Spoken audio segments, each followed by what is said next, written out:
Saudações, ouvintes! Meu nome é Ana, eu tenho 20 anos, eu sou produtora, editora e dubladora do canal Santíssima Trindade. Junto comigo também tem mais dois amigos, que são a Kathleen e o Nicolas, que ambos são dubladores. Eu que levo os roteiros para os dois e a gente grava. Em média dura 2 meses as gravações, não por serem difíceis, mas sim por demanda de tempo. Como o canal não é para fins lucrativos, pelo menos não por enquanto, não é uma coisa que a gente espera, a gente só se diverte fazendo essas coisas, porque dublagem é uma coisa que nós três gostamos muito. Por enquanto, as dublagens estão voltadas para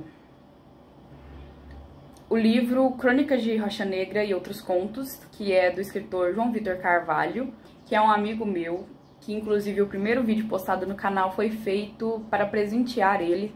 Eu presenteei ele com o vídeo, porque ele me contou sobre como surgiu Rocha Negra e me mostrou o vídeo de um canal gringo que tem quase que a mesma vibe, só que eles têm realmente uma animação e não se trata de uma cidade, mas sim só uma estação de rádio, eu acho, não me lembro direito.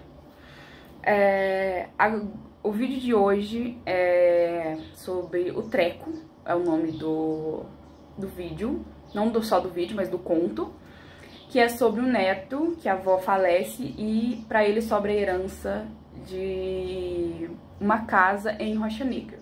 Não tem a locutora, que sou eu que gravo a locutora, inclusive, sou a voz da locutora, porque ela não aparece nesse episódio e ele é todo voltado apenas para o neto, do qual não tem nome, que recebe essa casa e conta como é ir até Rocha Negra, estar em Rocha Negra e morar em Rocha Negra. É bem curto, é bem menor do que o outro vídeo, mas ainda assim é muito divertido. O livro do João Vitor, né, Crônicas de Rocha Negra, ele é um livro de suspense e terror. Recomendo o livro, é muito bom. E a gente tá fazendo esse projeto com base no projeto de execução da Lei Paulo Gustavo, que é de 2022, se eu não me engano.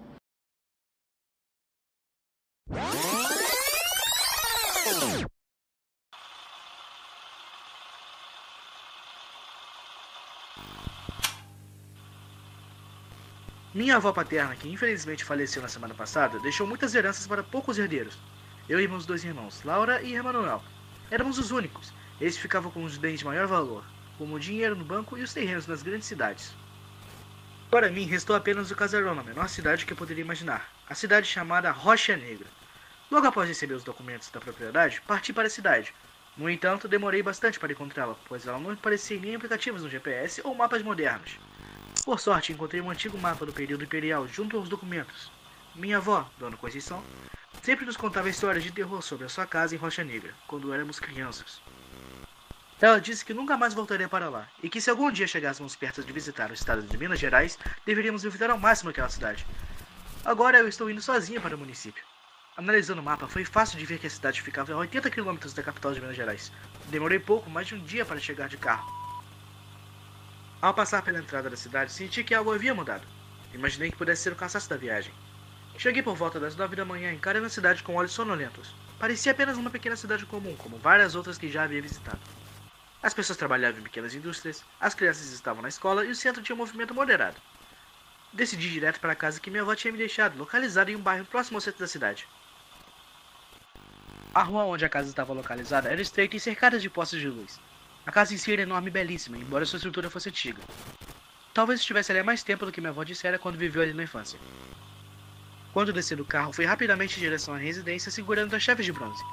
Girei a chave na porta e ela destrancou, mas o peso que ela tinha quando empurrei a maçaneta era imenso. Parecia que alguém segurava a porta por dentro. Mesmo assim, consegui entrar naquele mar de poeira. Não me importei muito com a sujeira devido ao cansaço, então apenas encarei aquilo e os móveis antigos que nunca saíram de lá. Deitei-me no sofá rasgado e imundo e adormeci profundamente. Durante o sono, tive uma sequência de pesadelos. O que mais me lembro foi ver naquela casa uma garota de aproximadamente 10 anos brincando de bonecas até que algo a chamou. Uma figura, um homem de chapéu e terno, observava da janela. A menina sentiu arrepio na pele e se afastou ao máximo possível das paredes, ficando em cima do sofá. De repente, uma mão com garras ensanguentadas e sem pele surgiu debaixo do móvel e começou a arranhar as pernas da pobre garotinha. Ela sentiu medo, mas não sabia se conseguiria gritar, e mesmo que gritasse, ninguém a ouviria. Seus responsáveis estavam fora e seus vizinhos não se importariam com gritos, pois na vizinhança era comum ouvir gritos durante a noite. Levantei-me assustado, com uma forte ansiedade, enquanto alisava a canela da minha perna, ainda sentindo as unhas perfurarem até os meus ossos. Quando percebi que era apenas um pesadelo, senti-me aliviado. Peguei meu celular para ver as horas, mas marcavam interrogações no aparelho. Ignorei isso inicialmente. Pelo sol, pareciam ser mais ou menos 5:30 da tarde, quase noite.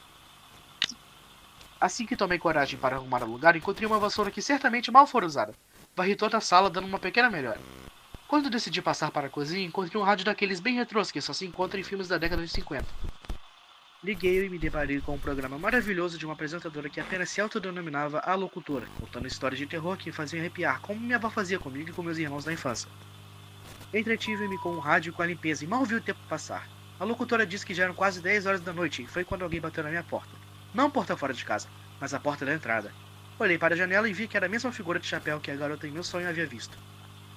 A cada batida na porta eu me preocupava encarando o sofá para ver se aquelas garras apareciam. Por alguns longos segundos nada aconteceu e só me preocupei com coisas à toa. Minha cabeça estava cheia de contos e histórias daquele lugar, então segui até a porta e decidi abri-la.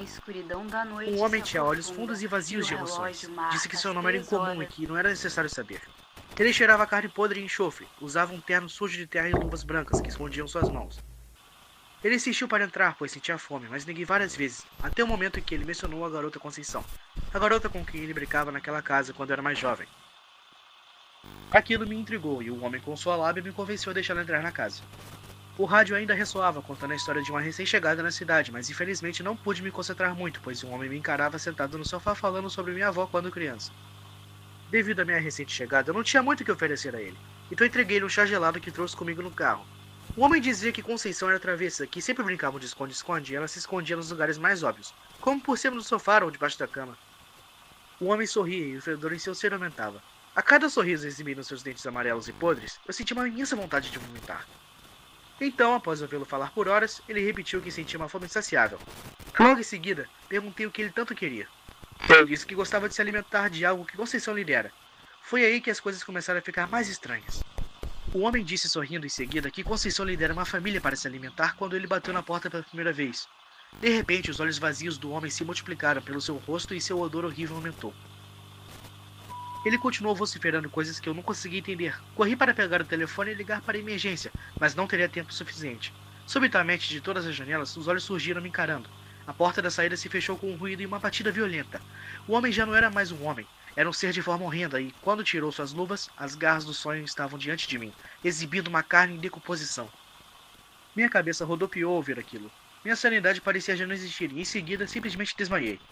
Acordei apenas no último hotel de Belo Horizonte, onde havia parado antes de ir para a cidade.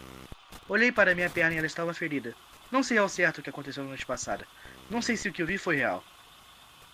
Os funcionários do hotel apenas me disseram que na noite anterior eu estava sendo carregada por uma mulher misteriosa, que os contara que eu havia sofrido um acidente com uma fera selvagem no caminho. Nada muito grave, mas que me ofereceram ferimentos. No dia seguinte, procurei qualquer documento sobre Rocha Negra e não encontrei nada. Nem mesmo um mapa. Sequer me lembro do caminho exatamente.